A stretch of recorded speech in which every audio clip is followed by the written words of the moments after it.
Olá, GPs! Boa noite! Estamos aqui de volta no mais um Dose Dupla, todas as quartas-feiras às 19 horas e hoje, de novo, excepcionalmente numa terça-feira, mas a gente tem que tentar aí, de alguma forma, conciliar aí com a agenda dos nossos convidados, né?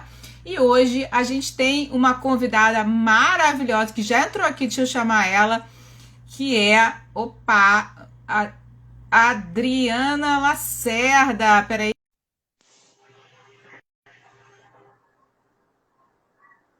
Vamos ver se ela vai entrar. Nos aguardando a Adriana.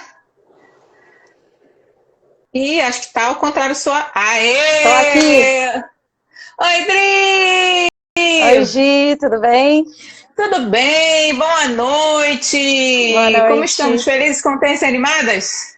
Muito. E nervosa, ansiosa. Ih, que nada, eu tirar isso de letra. Eu tô aqui tentando me ajeitar, que eu tava numa correria danada. Eu falei assim, falei pra você ontem, eu falei, pode deixar, que eu vou te falando com você quando tiver faltando, não deu tempo de fazer nada. Nem de falar, nem de nada. Botei a Não, minha roupinha. você sabe que eu não mexo com o Instagram, né? Tô começando agora, então eu fiquei meio perdida aqui para conseguir conectar, mas acho que deu certo. Deu tudo certo. Você é muito safa, cara. É por isso que eu gosto dessa menina. Ela é sensacional, cara. É um escândalo essa mulher, essa profissional. Mas vamos lá. Gente, a gente já tá com 10 pessoas. Ih, já tá entrando mais gente aí. Olha, vamos dar oi pra galera. Tem uma galera dando oi. Dri, que saudade, Nana Goulart. Eu tô lendo Oi, aqui. Cícero Gomes. Nana, Mari. Uma galera dando oi. Quero um oi pra mim também. Cadê meus ois? Pois é. Uma galera aí entrando. São os fãs da minha amiga Adriana, tem os meus alunos também que estão entrando aqui, legal, olha, uma galera entrando, obrigada, gente. Olha, Dri, seguinte, hoje a gente tem um papo enorme para bater, né? E eu tenho certeza que você vai sair muito bem. Mas primeiro deixa eu explicar para a galera por que eu chamei a Adriana. A Adriana, ela digamos assim, hoje está numa posição que muito bacana, né? E eu achei sensacional essa história toda, que ela é a primeira mulher que assumiu a gerência geral de operações de manutenção de aeronaves, não é isso? Isso aí, manutenção de aeronaves de linha aérea. Gente, achei isso o máximo, né? Porque é uma área extremamente masculina, originalmente masculina, né? Então a gente está quebrando essa história. A gente não veio aqui para levantar bandeira nenhuma, não, mas é legal a gente falar isso, né? Acho isso muito. Ó, rolou um oi G aqui para mim também, ó, tá vendo? Também mereço, também mereço. Gente, então vamos lá, deixa eu pegar a pauta aqui para a gente não se perder, porque aqui o Instagram, ele é malvado, né? Ele corta a gente assim de cara, mas vamos lá.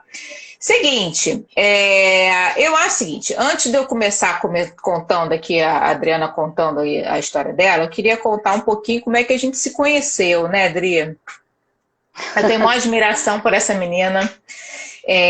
A gente se conheceu, não importa que ano, já não faz mais diferença, é melhor não comentar Não. isso. Não.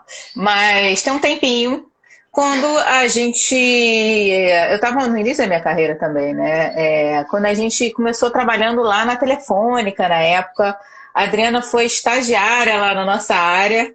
E conheci a Adriana assim, de supetão, né? Porque veio de uma outra área, acabou vindo para nós numa questão de rodízio, parece.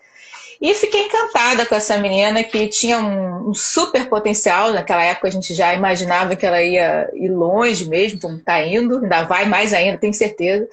E aí, assim, a gente começou naquela coisa de gestão de projetos. A Telefônica, ela estava vivendo ali um momento muito voltado para a gestão de projetos, estava sofrendo aí toda uma capacitação interna de gestão de projetos. Eu estava fazendo certificação PMP, a gente pode falar, né? Isso foi no início da década de Pode. 2000. E a própria estruturação, né, do escritório de projetos da Telefônica, a gente fez um MBA em Company pela George Washington University naquela época, e lá veio a Adriana para trabalhar com a gente, interessadíssima nessa história toda de gestão de projetos. Mas chega, acho que eu já falei demais, agora eu vou deixar a nossa convidada falar. Dri, conta a sua história para a gente. Tá, conheci a Gi, né? Eu não vou contar desde o início, mas assim, o que foi bacana, me chamou muita atenção, você serviu de muita inspiração para mim aí na vida de projeto. Eu fui sua estagiária, Gi era novinha, já era gerente, dona de uma área inteira, e foi onde eu tive meu primeiro contato, assim, né, com o projeto e tudo. Então, começamos com documentação, a gente estava ajudando a estruturar a área, foi muito importante isso para mim. Depois, quando eu fui trabalhar numa empresa de óleo e gás, uma multinacional, passei por algumas áreas, né? Entrei numa área de varejo, de uma área financeira, de análise de viabilidade financeira. Depois fui para uma área aí mais voltada para combustíveis, na aviação, passei por logística. E depois teve uma oportunidade, estavam selecionando pessoas para serem líderes de projeto. Quem que tinha tido qualquer interação com o projeto. E lembrei do meu estágio, isso já tinha passado alguns anos, e tive o estágio com a Gi, isso me deu uma vantagem aí, acabei virando líder do projeto nessa empresa. De lá para cá, né, trabalhei sempre com essa parte de eficiência, então essa foi a minha primeira porta com o projeto, e comecei a trabalhar em situações assim, onde envolvia a gente ter mais eficiência, ter menos custo, fazer mais com os mesmos recursos, né? Fui passando aí por algumas oportunidades que a vida foi apresentando, até eu entrar em empresa aérea. Quando eu entrei na Foi Avianca... mais ou menos que ano que você entrou na indústria, na área de empresas aéreas, essa indústria de aviação? Assim? Foi em 2014. Aí eu já tinha Ah, em passado por... 2014, já tem 7 anos. Eu já tinha passado por empresas de telefonia, né, que foi quando a gente se conheceu. Então eu fiquei uns 7 anos aí em telefonia. Depois eu fiquei mais um aninho em consultoria. Fiquei também 7 anos nessa empresa de óleo e gás. Foi quando eu entrei na aviação. Então eu vinha muito de uma escola de projeto, de melhoria, de eficiência. E quando a gente entra na aviação, quem é da área, tem alguns aqui, eu já estou vendo o pessoal me dando oi aí. Oi, pessoal, Adri, Mari, bando de Leila, já vi que bastante gente entrou. Quando a gente entra no mundinho da aviação, cara, você se apaixona, né? Porque quando você pensa em avião, né, em voar, em viajar, ou você está de férias, que é um momento muito bom, ou você está trabalhando e está indo para alguma sessão muito legal, sabe? Você está indo para alguma reunião, para alguma experiência nova. Então não tem como você não associar com uma coisa bacana. E eu comecei também trabalhando com projeto na aviação. Em várias áreas, né? Numa área corporativa, então eu fazia projeto para todas as áreas, era recursos humanos, era TI, era área de pilotos, né? Era Deixa eu só fazer uma parte aí, a galera tem um monte de aluno meu entrando aí também, gente, olha, presta atenção no que ela está contando, gente, que abriu portas para ela lá atrás, lá no início, foi a gestão de projetos. Então, Exatamente. você que está começando a carreira de gestão de projetos, eu falo isso muito nas minhas turmas, a quantidade de oportunidades, e agora então, né, que a gente está vendo uma economia por projetos, né, ou seja, se você não tiver muitas... Qual é a tua formação, Dri, que eu já não me lembro mais, engenheira, Cara, né? eu fiz engenharia de produção, depois eu fiz administração, fiz finanças corporativas, fiz também gestão de projetos, e a última agora foi Aviation Management, numa faculdade que é a Harvard da aviação, fica em Daytona, Embry-Riddle, e aí eu tenho a gestão da aviação, mas o início é muito essa área de financeira e área de projetos, sim, tá?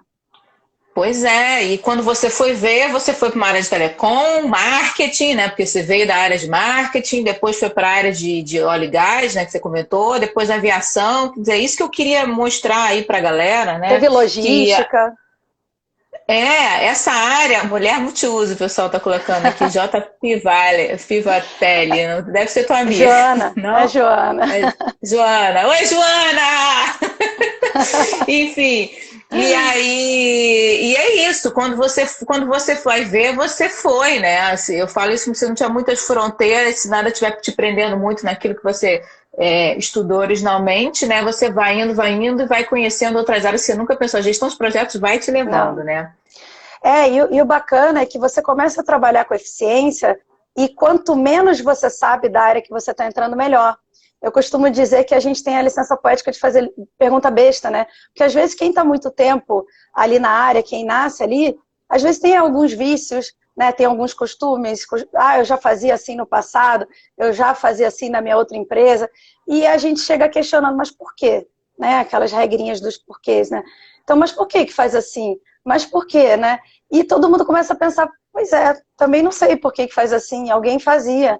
E eu começo a contar essas histórias, e quando eu comecei a trabalhar nas áreas, eu comecei com finanças, depois eu fui para áreas assim mais afim, e até quando eu cheguei na manutenção, na Avianca. E era uma área que demandava muito alguém para olhar eficiência, alguém para olhar processo, por ser uma área muito técnica. Então as pessoas conheciam muito bem a área técnica, todo mundo já sabia fazer, só que quando eu perguntava, tá, mas por que esse processo é assim e não assim? Todo mundo, nossa, faz sentido. Vamos ver. Verdade, né? Vamos ver, né? Quer E dizer, assim foi a minha primeira projeto. experiência. Eu acho interessante isso, né? Que antigamente o gerente de projeto ele ficava muito restrito a áreas de lançamentos de novos produtos, ou de novos projetos, ou de inovação. E hoje em dia, o projeto já englobou toda a área de processos também, né? Inclusive a nova versão do PMBOK, né? Que está vindo aí em agosto, né? Que o PMI já anunciou, ela fala muito sobre isso. Somos todos agentes de mudança, né? E como agente de mudança, a gente não está aqui só para criar projetos, mas para inovar, para melhorar, né?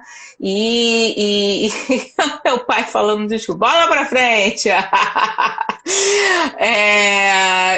Inovar, melhorar e fazer diferença, né? Então, eu acho que isso é muito interessante, essa tua experiência de como gerente de projeto ter entrado na área de processos também, no processo de melhorias, né? Eu Legal. costumo dizer que eu sou especialista em mudança. Então, isso tem tudo a ver com o projeto, né? A gente está para mudar. Então, eu sou especialista em mudança, em gestão da mudança e também deixar as pessoas mais confortáveis para a mudança, que é o que mais pega, né? Uhum. Legal, muito bom, muito bom. É isso. E como é que você chegou nesse seu momento gerente geral aí da manutenção de aeronaves? É um título grande, né, Pomposo? Então, quando eu tive essa minha primeira experiência na manutenção, eu comecei a entender muito de projeto, a ter que entender muito dos processos da manutenção, né? Por eu não ter essa formação técnica na área, eu precisei entender muito para saber onde é que eu podia ajudar. Então, eu tive a minha primeira experiência com Kaizen, que é o tema de hoje, eu vou contar para vocês daqui a pouco. E cada trabalho que eu fazia voltado para processo, eu conhecia um pouquinho mais. Quando a Avianca, né, que eu trabalhava, faliu, ela estava num processo aí de ser comprada, então foi quando eu tive contato com as pessoas da Azul. E a Azul é uma empresa muito jovem, que quer muito evoluir, né, quer muito estar para frente, e a gente trabalha muito isso, ela tem esse espírito aí de ser uma startup, né, então a gente tinha uma necessidade, né, da Azul de também trabalhar essa parte de processos, de melhoria, que foi quando eu acabei entrando na Azul. E na Azul eu entrei na área técnica como uma gerente de melhoria contínua. Dentro de toda a área técnica, manutenção, frota, acessório, que são todas as áreas ligadas aí à parte mais técnica, eu comecei a fazer projetos de melhoria. E agora, numa pegada da Azul de colocar nessa gestão técnica uma pessoa que tem uma parte de gestão de pessoas, gestão de processos, que não é tão técnica assim, é uma inovação, mais uma aí da Azul, lançando aí para dentro da indústria. Então é novidade no Brasil, é novidade na América Latina, a gente tentou buscar outras mulheres.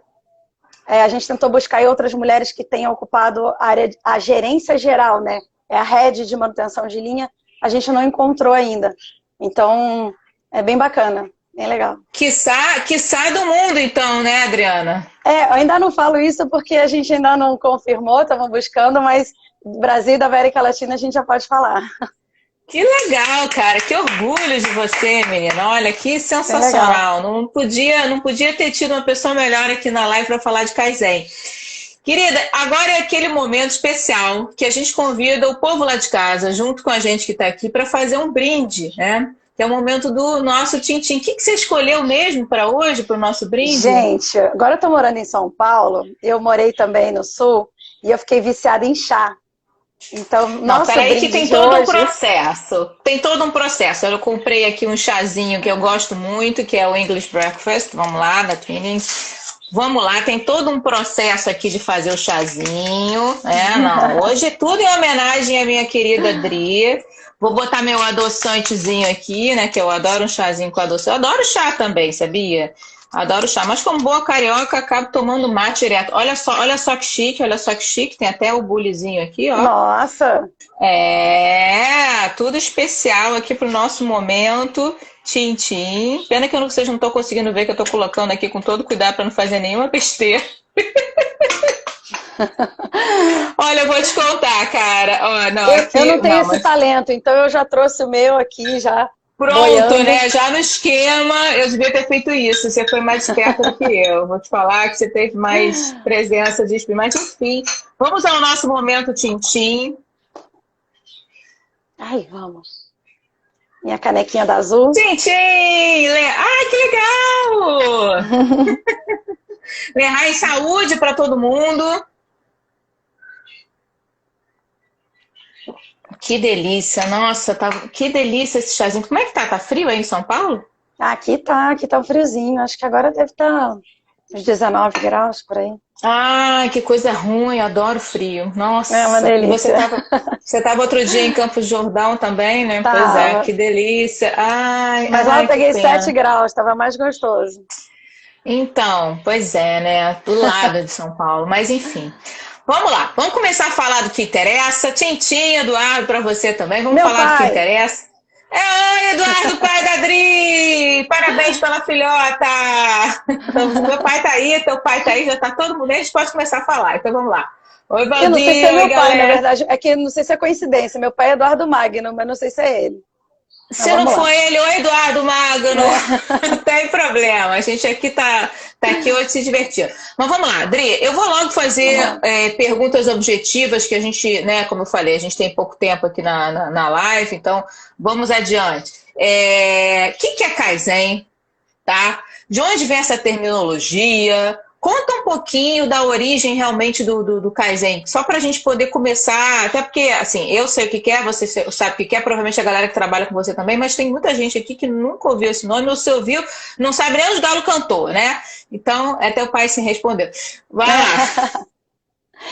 Então tá, vamos lá. Kaizen, pessoal, é uma filosofia, né? É um nome japonês, significa mudar para melhor, né? Kai, mudar, e Zen para melhor.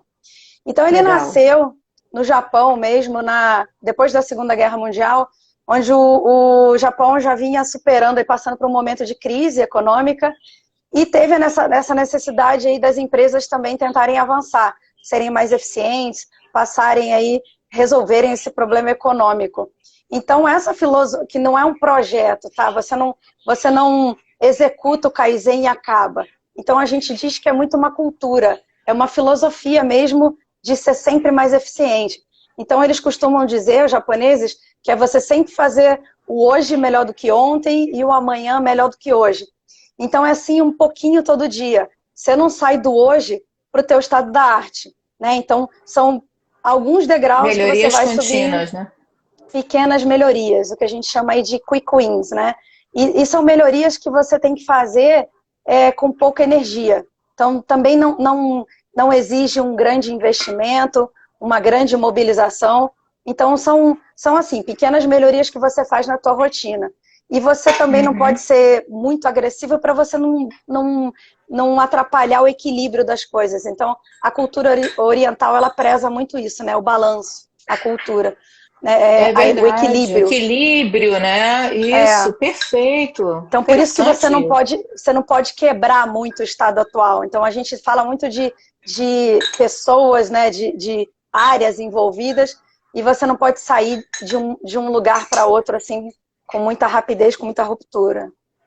Interessante. Inclusive, toda a teoria, né, de knowledge management, ela fala muito de você ter vamos dizer assim, o exercício de um espaço chamado BA, não sei como fala esse japonês, mas é BA, tá? Que a gente lê em português, né? Que é como se fosse um espaço que não é físico, mas é aquele em que as pessoas compartilham conhecimento, né? Trocam, né, informações. E tudo realmente feito de uma forma muito, como é que eu posso dizer, interativa, né? Nunca é individual, sempre em grupo e tal. Interessante. E tem empresas que até criam sala de Kaizen, sabe? Salas de melhoria. Então você tem boards, né? Você tem painéis, você tem lugares onde as pessoas escrevem experiência. Então é como se fosse o ambiente. Dizem que quando você chega em Harvard, né, MIT, você absorve aquela energia, né? Então dizem que também o espaço do Kaizen é assim, você entra ali e você entra um pouco naquele clima, você fica mais criativo, construtivo. Então é como eu falei, é toda uma filosofia, né? Que loucura, que bacana, show! Cara, e tem que vestir a camisa também, né? Não é qualquer um pra lidar com esse negócio do Kaizen, não, porque tem que conseguir motivar as pessoas, né? Estarem É. de bem, assim, com o assunto e tal. Olha, o Bruno tá colocando aqui cultura oriental, não podia ter escolhido melhor a bebida do brinde. Ah, é Verdade! verdade! Sabe que a Isso gente não tinha aí. pensado nisso? Mas, enfim, tem tudo a ver, tem razão. Quem foi que falou? Foi o Foi meu marido. Bruno. É, Ah, o Bruno lindo. escolheu muito bem, né? O Bruno escolheu bem aí, né, Bruno?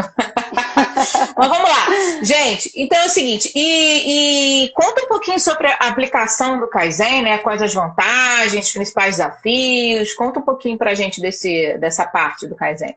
Tá, vamos lá. Aplicações, Então, desafios, vantagens. o Kaizen, ele é muito usado para melhorar resultados tanto qualitativos quanto quantitativos, tá? Tem algumas estratégias para você identificar o que pode ser melhorado. Então, tem várias ferramentas que você pode usar. Então, você tem os 7 principais desperdícios, né? Você tem desperdício de movimento, você tem desperdício de estoque, você tem desperdício de superprodução. Então, você consegue olhar toda a tua cadeia e identificar na tua área aonde você perde mais tempo, onde você perde mais recurso, aonde você vê que as coisas estão indo e voltando, eu preciso falar com aquela área, eu pego aquela informação de volta, levo para uma outra área.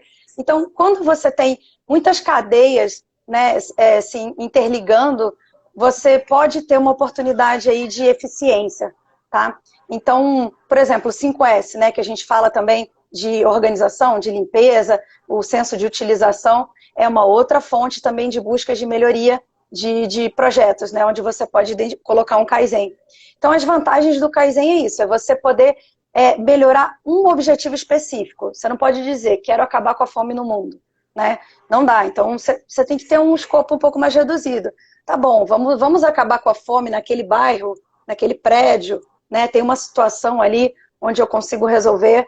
E são pequenos ganhos, que é um pouco do que talvez você fale no projeto na Cultura Ágil, né, Gi?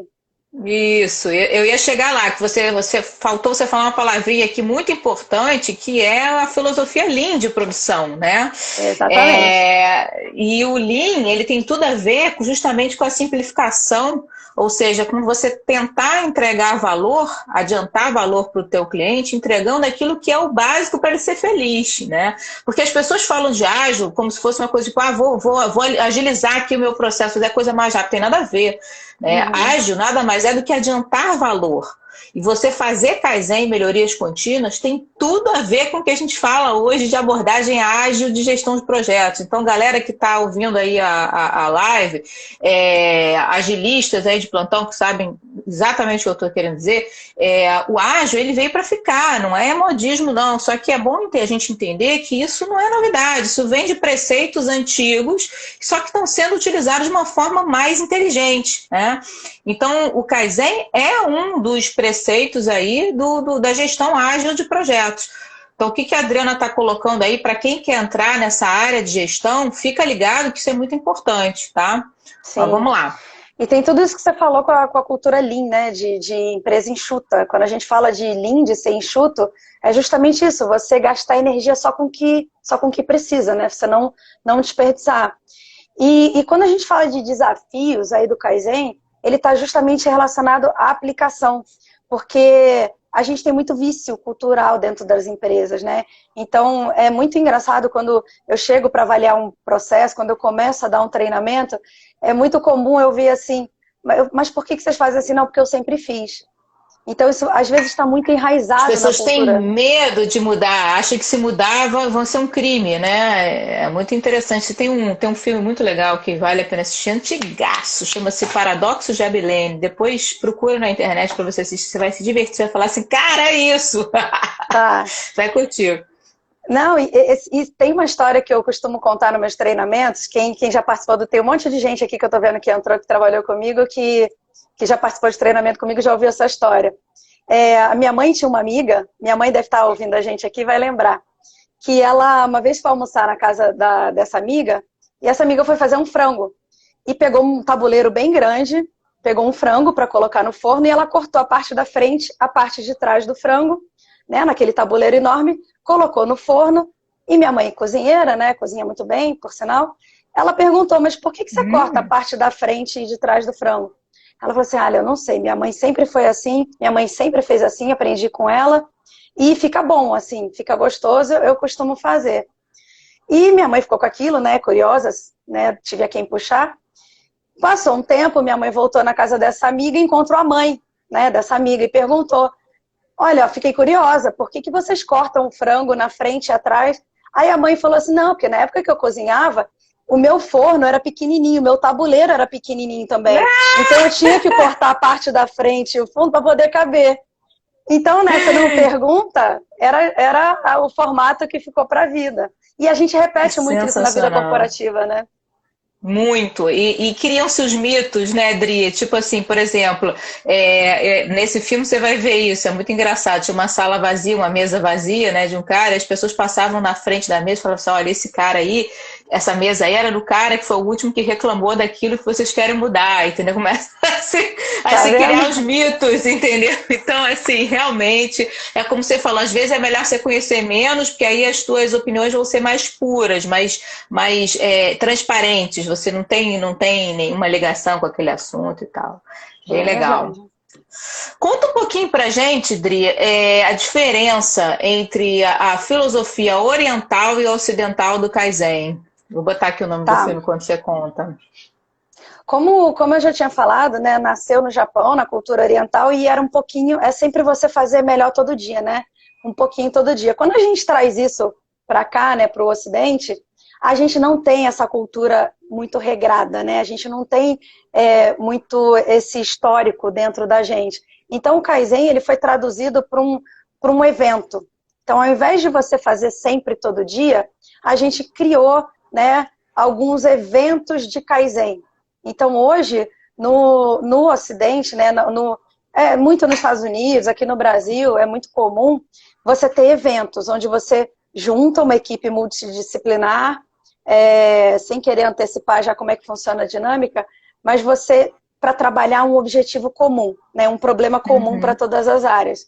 Então, a diferença básica é essa. Ao invés da gente, culturalmente, a gente não consegue fazer isso todo dia. Então, eu não consigo olhar para mim, para a minha área e melhorar um pouquinho todo dia. Então, eu faço a minha rotina, eu tenho um evento de Kaizen, onde eu melhoro, eu amadureço aquele evento, aquele processo, né? Eu rodo aquele evento e daqui a pouco tenho mais um momento de melhoria, né? Como a gente não sai para o estado da arte, a gente fica tendo eventos de melhoria. Então, são degraus que a gente vai evoluindo. Então, essa é a diferença básica. E essas cerimônias, elas são outra, vamos dizer assim, outra herança, né, que os métodos ágeis adotaram, né, essas cerimônias de revisões diárias, revisões ao final de cada interação, né, como a gente chama no Scrum, que a gente chama de sprint, né, então são exatamente essas mesmas cerimônias que vêm lá, olha, do Kaizen. Muito legal isso, Dri. E como é que funciona a dinâmica, quem participa, quem gerencia? Conta um pouquinho para quem nunca trabalhou com Kaizen. Claro, a gente não vai dar uma aula de Kaizen aqui, gente. Se quiser ter aula de Kaizen, a gente convida aqui a Adriana, entendeu? E a gente contrata ela para um treinamento. Mas ela vai dar pelo menos uma palhinha como é que funciona essa história. Vai, conta para a galera. O Kaizen, ele tem que ser realizado num curto espaço de tempo. Então, podem ser eventos de um dia. Eu já visitei, por exemplo, a GE, algumas outras empresas, que os Kaizens deles são diários. Então, é um dia de Kaizen e pode ser em até 5 dias, ou seja, no máximo uma semana. Não dá para você também fazer uma jornada, né, de Kaizen. Tem que ser num curto espaço de tempo, porque, como a gente já falou, é para resolver um problema só específico. Eu costumo fazer em eventos de 3 dias, né? Então, normalmente começa quando a gente desenha o processo atual, né, que a gente chama do as is, que é como o processo é hoje. A gente depois desenha o que seria o processo to be, e num terceiro momento a gente desenha o plano de migração, a gente levanta quais são os riscos envolvidos, a gente desenha quais são os indicadores que a gente vai usar para medir, né, como é que a gente está no lugar onde a gente estava no as is, para ir para o to be, né, que evoluiu, o que melhorou. Então, Uhum. dos eventos que eu já realizei, eu costumo fazer em 3 dias. Eu acho que é bem satisfatório para a gente cumprir todas essas etapas. Entendi, mas quais seriam as etapas, só para eu poder entender aqui, para o pessoal entender mais ou menos? Você Tá? falou de começar desenhando o estado atual, né? Isso. De- Sempre começa depois. desenhando o estado atual. É muito comum. Depois a gente vai falar de dicas, mas tem um erro que a gente já quer começar escrevendo como o processo deve ser. Então você chega essa E pergunta para a não como pessoa é, né? e não como é, porque você desenhando como ele é, que aí você entende onde estão as falhas. Né? Porque às Com vezes você certeza. pergunta para as pessoas, mas como é que você faz esse determinado processo? Aí alguém te responde assim, não, então, eu deveria fazer assim. Eu falo, não quero saber como deveria. Me fala Como é que é, como é né? que é hoje, né? Que aí a gente consegue entender onde é que estão as falhas. Então, sempre Legal. começa desenhando o processo atual, o as is. A gente marca normalmente tempos, né? Faz a cronometra, né? Quando é alguma execução de tarefa. E eu vou dar um exemplo daqui a pouco que é execução de tarefa. Daqui a pouco você identifica onde é que estão as tuas oportunidades de melhoria, né? Então, normalmente, onde você gasta mais tempo, onde você tem mais retrabalho, onde você tem mais Onde é o seu gargalo, movimentações, né? seus gargalos, exatamente. Uhum. Onde você tem que aguardar, né, algum evento, enfim. Então, você identifica onde é que estão os teus gargalos, você cria um plano de ação para resolver aquele gargalo, né? Você Uhum. pode fazer uma matriz de risco, pode fazer um brainstorming, tem algumas ferramentas, né, da gestão de projeto, o diagrama de Pareto para identificar quais são os principais problemas, a gente não vai atacar tudo, né? Como eu já Famoso falei. diagrama de Pareto, é. A gente tem Ishikawa, espinha de peixe, enfim, a gente pode usar, não tem regra, pessoal, o bacana é isso. Né? Você pode usar qualquer ferramenta que você se sinta mais confortável. Pode Você me fazer mostrou até uma pergunta. matriz de riscos, né, que eu achei super interessante, análise de impacto de probabilidade da ocorrência de cada problema, eu Isso. achei isso muito legal, que é uma parte da gestão de projetos também, né? Aliás, dicas de passagem, turma, para quem está assistindo aí, que for meu aluno também, já ouviu falar de teoria das restrições, né?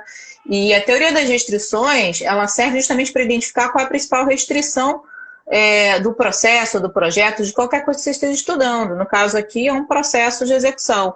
E aí, quando a gente fala aí da corrente, né, aquele exemplo da corrente, que a gente vai tracionar a corrente, né, e aí, de repente, aquele elo onde quebra a corrente, a gente considera como elo mais fraco, e é ele que define toda a resistência da corrente como um todo, porque se você puxar, ela vai quebrar no elo mais fraco, então a resistência da corrente é do elo mais fraco. Identificou o elo mais fraco, você vai lá atuar em cima dele para que ele resista um pouco mais, e aí depois que Isso. você fizer isso, você traciona a corrente de novo para ver aonde que ela vai quebrar. E aí você vai identificar outro elo mais fraco, vai atuar nesse outro elo, e assim vai, assim vai, assim vai. É a mesma coisa numa empresa. Você tem um departamento que é aquele que é o mais problemático, então você identifica qual é aquele que está, vamos dizer assim, travando a produtividade de toda a cadeia produtiva, você atua ali e aí você vê como é que está rolando a produtividade novamente. Aí você vai atuar, etc. E tal. Não deixa de ser uma forma de melhorias contínuas aí no estilo Kaizen, né? E é Muito exatamente o bom. que você falou. Você leva o teu elo aos 80%. Você não precisa dos 100%. Então, chegou no 80%, está num nível bom, você passa para o teu próximo problema. Né? Um outro que está ali num 30%, 40% de eficiência. Então, você não vai chegar aos 100%. Então, o do 80% para cima é a melhoria contínua. Tá? Perfeito, perfeito. Até porque não adianta você ser bom em tudo, você ser excelente em tudo. Na Excelente. verdade, você tem que, de alguma forma, trazer aquilo que está lá embaixo para acompanhar. Numa organização, a gente pensa assim. Isso Legal, me aí. conta, Dri, assim, eu queria que você contasse para a gente um pouquinho da tua primeira experiência com Kaizen. Conta aí para a gente poder, não só rir um pouquinho, tô brincando, Não, foi mas bacana. para te aprender um pouquinho. Eu vou desmistificar aqui o Kaizen, porque assim, eu nunca tinha participado de nenhum, quando eu resolvi fazer um.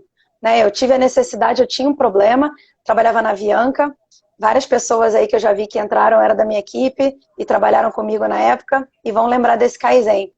A gente tinha uma tarefa de execução de tarefa de aeronave, né, que ela chamava Daily Check. Como o nome diz, é uma tarefa que você executa todos os dias em todas as aeronaves. Então, era a tarefa que a gente mais executava, né, com a equipe de manutenção, com os mecânicos. eu via que tinha mecânico que executava essa tarefa em 1h30 e tinha mecânico que executava em 5 horas. Então, a diferença entre as execuções era muito grande. Como era a tarefa que eu mais executava lá, qualquer ganho que eu tivesse ali ia me trazer uma eficiência muito grande, né, É como um todo. significativo. Então, falei, vou fazer um Kaizen para a gente padronizar. O Kaizen ele também é muito usado para isso, tá, Gi? Para padronizar processo. Quando a gente padroniza, a gente ganha eficiência, a gente ganha em agilidade. Você faz aquilo todo dia, você vai ficando mais esperto naquilo, você vai fazendo aquilo de uma forma mais eficiente, mais rápida. Então, Legal. quando eu fiz a primeira proposta, eu falei, vamos agilizar aí o processo de execução da tarefa do Daily Check. E foi quando eu comecei a pesquisar, eu li, fui no Google mesmo, comecei a pegar textos sobre como fazer Kaizen, o que era um Kaizen totalmente Você foi por conta autodidata. própria. Por conta própria. E o legal é que tinha o meu gestor, na época, meu diretor, sempre apoiou a gente ter essas inovações, a gente trazer novidades para a área. Toda a minha equipe, todas as pessoas que trabalhavam, meus pares, todo mundo comprou a ideia. Eu falei, vamos fazer, é meu primeiro, vai ser o primeiro da empresa. Na empresa ninguém nunca tinha feito.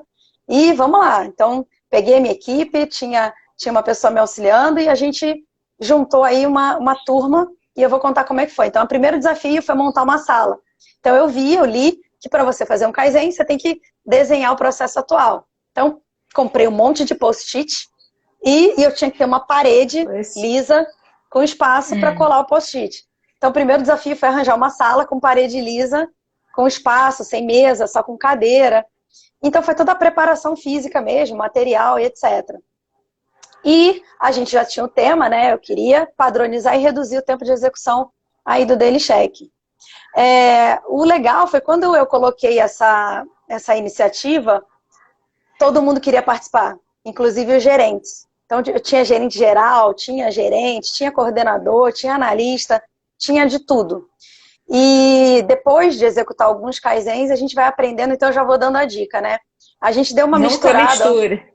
A gente deu uma misturada um pouco nas hierarquias, mas vale a pena você pegar quem é da operação, quem está com a mão na operação.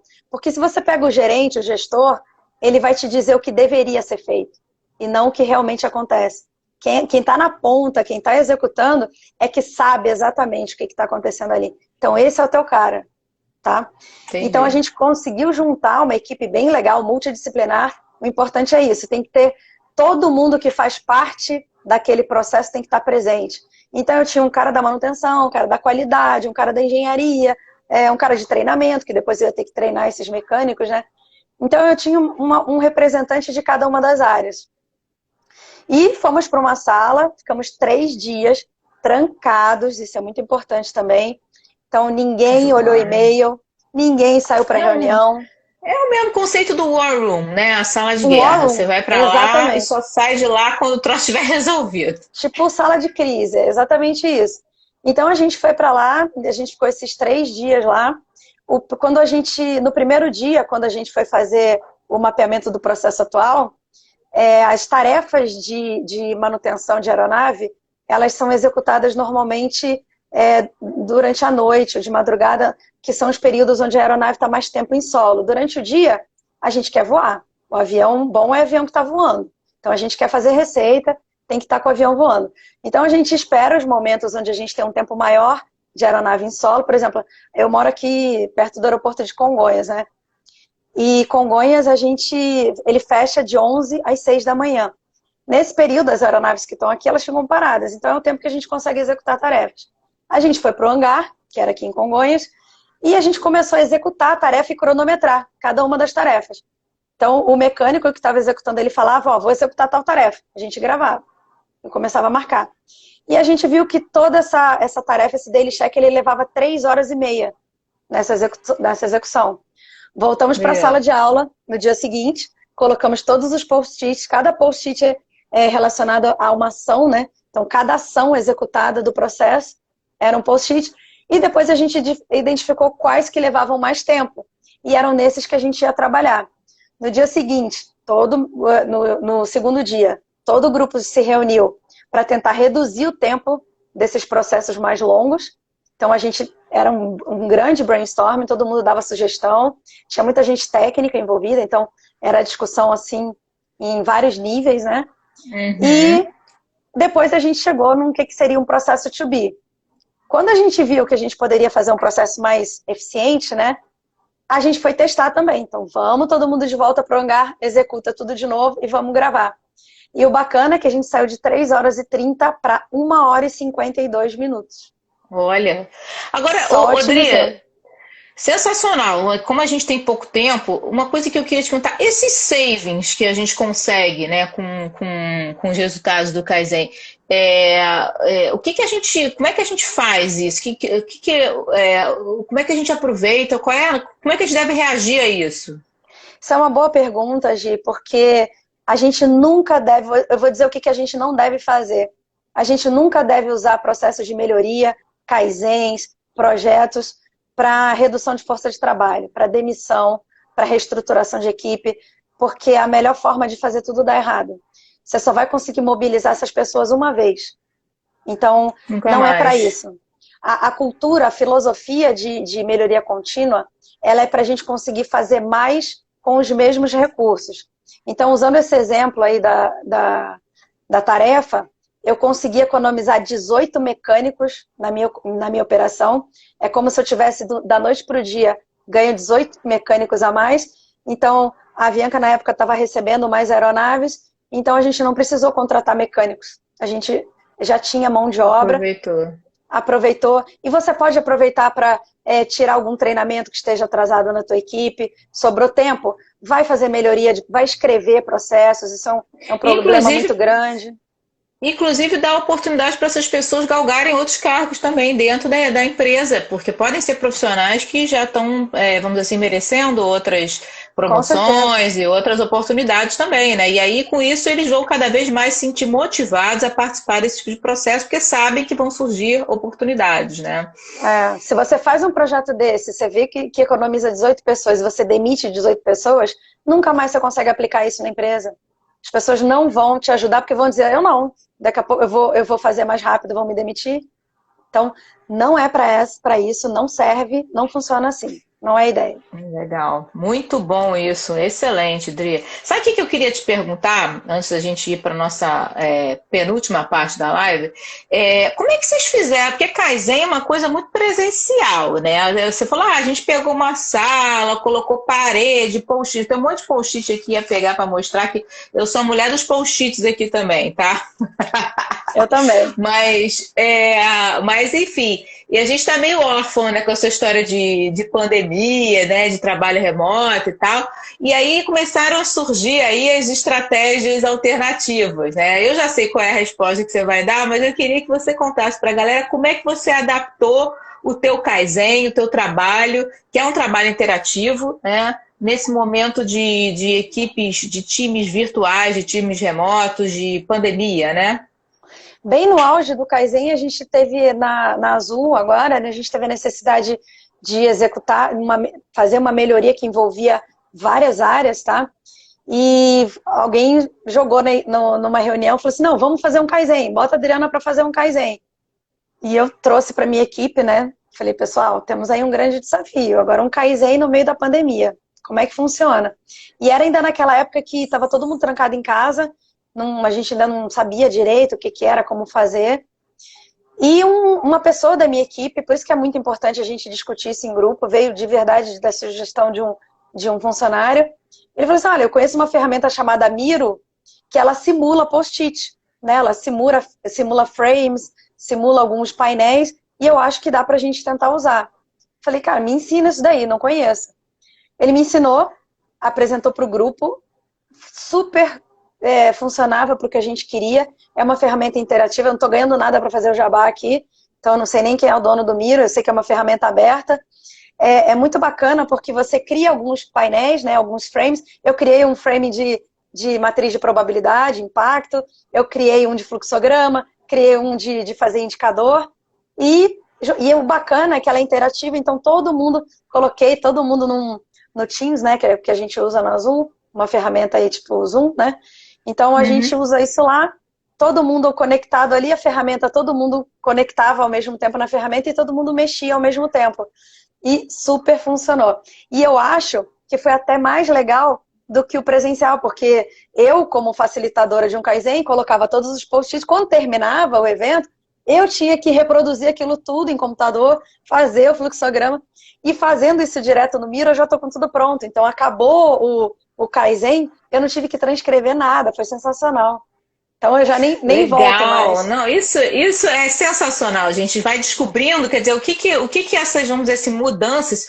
Gente, presta atenção nisso que a Adriana está falando, porque às vezes as pessoas elas encaram essas situações adversas como, ai meu Deus do céu, e agora o que eu faço da minha vida? E olha só o que essa mulher fez. Ela transformou uma situação adversa numa belíssima oportunidade, tá? Ela criou, mesmo, eu acredito, me corrija se eu estiver errado, mesmo que você voltando agora presencialmente fazer o Kaizen, você não vai se desfazer mais do Miro, né? Não vou, eu vou colocar, vou até colocar todo mundo na mesma sala, mas vou projetar meu Miro lá e a gente vai trabalhar nessa ferramenta, cada um com seu computador, e não saio mais não. É muito grande a Melhor. eficiência. E eu te falei quando a gente conversou que tem outras ferramentas. Então, galera, quem não conhece o Miro, tem o Mural também, que se escreve Mural. Também não ganho nada para falar deles, não, tá? É o Kaizen do Kaizen, exatamente. Tem o próprio Google Presentation, ou qualquer file do Google, qualquer arquivo do Google, você consegue fazer interatividade. Então, assim, se você não conheço o Miro, não tenho licença, não sei o quê, nem sei se é gratuito, se não é. Não tem problema, tem outros, tem o Mural que é gratuito, tem o próprio Google também, você pode fazer o PowerPoint do Google que é gratuito. O importante é que você adapte as suas ferramentas para que você consiga fazer, porque o mais importante do que você ter uma ferramenta com post-it é você conseguir simular a interatividade. É o que a gente faz em sala de aula normalmente, que você fez de forma belíssima aí no teu trabalho com o Miro. Como você me mostrou, que eu vi que ficou muito legal. Foi bem legal. Dri, sabe o que eu queria que você deixasse agora para a galera? A gente tem mais 12 minutos de live, tá? Então dá tempo, mas eu queria que você desse umas dicas, né? Aí, galera, vocês que estão aí em casa, presta atenção, cada um agora, tá vendo que tem um aviãozinho aqui embaixo? Ó, tá vendo? Tem um triângulozinho lá embaixo. Aperta ali no aviãozinho. Na hora que apertar, vai aparecer um monte de gente da sua lista. Manda a live lá para todo mundo que você acha que tem que ouvir as dicas da Adriana, porque afinal de contas, dica da Adriana, gente, tem que aumentar esse número de pessoas aqui assistindo. Tô esperando aí, cada um manda para 10 pessoas para a gente poder ouvir as dicas da Adriana aí. Eu fazendo mau marketing aqui, né? Até parece. Muito bom. Não, mas vamos lá. Então, Dri, a Adriana, ela escreveu aqui várias dicas. Então, quem está assistindo aí, quer aprender um pouquinho de Kaizen, pega aí uma caneta, um papelzinho, vai anotando o que ela vai falar, porque agora vai bombar. Vamos lá, Adri, manda ver. É legal. Algumas eu já fui fazendo spoiler aqui, né, durante a nossa conversa, mas eu vou retornar porque de verdade é dica. Foram coisas que eu aprendi com a execução, né, dos Kaizens. Então, a primeira cilada que a gente cai é identificar o problema. A gente sempre quer resolver todos os problemas ao mesmo tempo. Então, não caiam nessa cilada, tá? Um problema por vez, uma meta, um objetivo, e resolve aquilo dali e passa para o próximo, tá bom? Então, essa é a primeira dica. O que acontece se a pessoa resolve fazer todos os problemas ao mesmo tempo? Não dá tempo. Você não consegue cobrir todas as dimensões, o teu escopo fica muito grande, né? O erro do escopo não mapeado. Você começa a ver que uma coisa desencadeia na outra e você não melhora nada, porque você vai ver que você esqueceu de alguma coisa. Então, a ideia isso, fechar o círculo. Show! Traduzindo isso para os gestores de projeto de plantão. Isso chama-se gold plating, né? Você fazer mais do que o cliente te pediu, né? E muitas vezes isso vai onerar o teu processo. E 2, quando você quebra o seu projeto, vamos dizer assim, filtrando aquilo que efetivamente é essencial para a primeira rodada, para a segunda rodada, você adianta valor, né? Então você vai entregando partes menores, mas de forma mais rápida e contínua, que é exatamente os quick wins que a nossa querida Adriana colocou lá no início da live. Quem perdeu, depois assiste gravado, porque vale a pena, essa live tá bombando. Vai lá. Dica 2. Dica 2 é a parte da hierarquia que eu falei. Então, não cometam o erro de colocar na mesma sala gerente, coordenador, analista, especialista, Por quê? As opiniões, às vezes, né, as pessoas divergem de opinião, e quando o cara tem um cargo mais baixo, está num nível hierárquico mais baixo, ele se sente intimidado, né? Se um gerente fala assim, eu não acho que é isso, eu acho que isso está errado, acho que você falou está errado. Normalmente esse cara se retrai e você perde a experiência desse cara. Então procura colocar sempre o mesmo nível e lembrando do que eu falei antes, tem que ser gente da operação. Então, na maioria dos meus kaizens, eu trabalho no máximo com cargo de especialista e talvez aí coordenador. Eu evito coordenador, porque coordenador já é um cargo de gestão, tá? Então busquem pelos analistas, busquem pelos especialistas, são as melhores fontes aí de informação do que acontece hoje. Mas aí, desculpa te acrescentar aqui um pouquinho, Dri, mas assim, os gestores, muitas vezes também, eles podem esclarecer, às vezes, algumas, como é que eu posso dizer assim, algumas miopias da operação, né? Porque a gente sabe que, às vezes, o cara, ele evita de se expor, porque ele já tem, vamos dizer assim, um problema de relacionamento com uma outra área, enfim. Como é que você lida com isso aí? Quer dizer, às vezes você precisa ver alguém que não é chão de fábrica, né? O pessoal está colocando aqui chão de fábrica. Eu também, eu adoro ouvir chão de fábrica. Inclusive, tem até um videozinho que eu mostro em uma das minhas aulas, que é um videozinho do Sérgio Cortella, que ele mostra aquela história lá da pasta de dente, que não tinha um tubo dentro, sabe qual é? Eu adoro Cortella.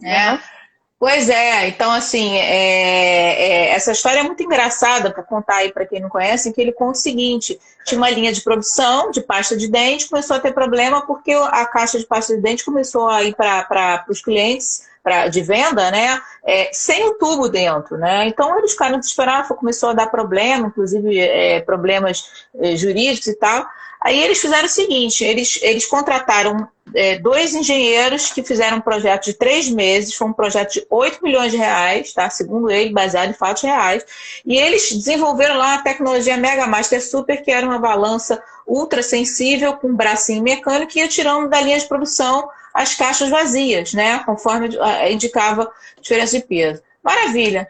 Foram ver 1, 2 meses, tudo funcionando perfeito, a solução estava desligada. Foram perguntar para o gerente, ninguém sabia porque estava desligado, foram lá no chão de fábrica perguntar, a gente desligou esse negócio. Como assim desligou esse negócio? Desligaram, porque estava atrapalhando a produtividade deles, né? E aí desligou, mas e aí, como é que não está tendo nenhuma rechaço, né? Ou seja, como é que não está tendo mais o problema da caixa de pasta de dente sem o tubo dele? A gente tem o nosso jeito. Aí você entra em pânico. Como assim? Não era seu jeito? A gente gastou 8 milhões de reais. Ele falou assim, a gente fez uma vaquinha, juntou 80 reais, colocou um ventilador desse tamanho aqui atrás, quando passa a caixinha vazia, vum, né? A caixinha voa, né? E pronto. E aí o projeto de 8 milhões de reais virou um ventilador de 80, entendeu? E que resolveu o problema sem atrapalhar o processo produtivo do pessoal do chão de fábrica. Então isso é legal, ok, a gente chama isso de estoque de conhecimento, mas a gente tem situações em que a gente sabe que o cara tá ali, tem medo, né, do relacionamento que ele tem com outra área, não vai falar, e a gente precisa de uma intervenção também da alta roda, né? Você acabou antecipando também uma outra dica minha, é que a gente tem que sempre manter as gerências envolvidas, né? Então, assim, a gente vai trabalhar com o chão de fábrica, com a equipe operacional, só que a gente sempre fala para as pessoas, mantenham, né, os seus gestores envolvidos no que está acontecendo aqui dentro, porque vocês vão tomar essa decisão do que vai ser o novo processo. Então, ouve o que o teu gestor fala, traz para cá, discute com a gente, e ao final de cada dia, né, eu falo para vocês que eu executo em 3 dias, no final de cada dia eu sempre faço um debriefing do dia com todos os gestores. Então eu fico com a equipe de trabalho, né, de 8 às 5, por exemplo, de 5 às 6 é aquele momento que eu faço um resumão do que acontece para os gestores. E ao longo do dia, o cara está autorizado, a única pessoa que ele está autorizado a falar é o gestor dele. Então a gente vai tratando as coisas assim, sabe? Tentando tirar todas essas... eu peguei um caso que foi muito interessante, que tinha um gestor que tinha colocado uma ideia fixa na cabeça de um funcionário dele, e o funcionário estava trabalhando com a gente no Kaizen. E era muito engraçado, que aí eu já vou para a minha próxima dica, que é a gente sempre buscar o consenso, né? Não pode ser maioria. Então, quando a gente dava uma sugestão, que todo mundo falava assim, não, eu concordo, e tinha uma pessoa que falava assim, eu não concordo, a gente tem que voltar. A gente não pode ir pela maioria. Por quê? Porque esse cara que não concordou vai ser o cara que vai fazer o teu projeto desandar lá no final. Então Vai ele ser o boicote. vai ser o boicote. Então tem que ser consenso, pessoal. Voltem sempre todas as informações e tentem pegar pelo menos o aval de todo mundo. É muito difícil. O papel mais difícil do Kaizen é o do facilitador, por conta disso. Verdade. Conseguir E eu sei que a consenso nossa... é difícil. E eu tô vendo que a nossa live tá indo, tá acabando. E a última dica bem importante que eu não quero deixar de falar é comemorar não tem pressa, vitórias. a gente ainda tem 5 minutos. Respira, tem tranquilo. Deixa eu só falar uma coisa sobre essa coisa do consenso. Consenso é diferente de unanimidade, tá? Isso aí. Consenso, o nome consenso é consenso. Se todo mundo está em bom senso, acredita que aquela solução pode ser implementada, ainda que não seja o seu senso, mas é um consenso, tá?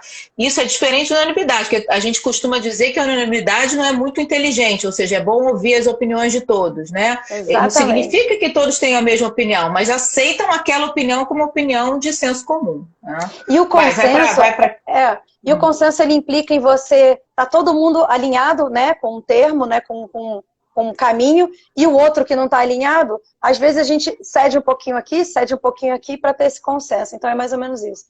E a última dica é a dica da vitória, né? Comemorem sempre vitórias. Então a gente alcançou uma melhoria, chegou num outro patamar, comemore, tá? Então tem que ter um almoço, tem que ter um get together ali, tem que todo mundo, nem que seja pelo online, né? Se a gente estiver fazendo virtual, toma todo mundo seu chazinho, seu cafezinho, é bacana, tá? Então tem que comemorar a vitória. Porque acabou meu chá já, de tanta coisa que a gente já conversou. Sensacional, Adri! A gente tem que fazer mais lives, isso deu muito certo. Muito Mas bom. Olha, a gente está indo realmente para os últimos 2 minutos da live, e nesses 2 minutos eu dou a oportunidade, depois de tudo que a gente já conversou aqui, né, da gente ouvir uma última contribuição aí da nossa Comemora, igual a chopp. Sei bem, querida Joana, né? Eu não sou muito do chopp não, mas um vinhozinho, principalmente nesse frio, vai bem, né? Eu não tô no frio, que eu tô no Rio de Janeiro, mas enfim, doida para ir para São Paulo tomar um vinho com vocês. Para a gente fechar, Adri, o que você conta para a gente assim, de última contribuição para a gente poder ir para a sua mensagem?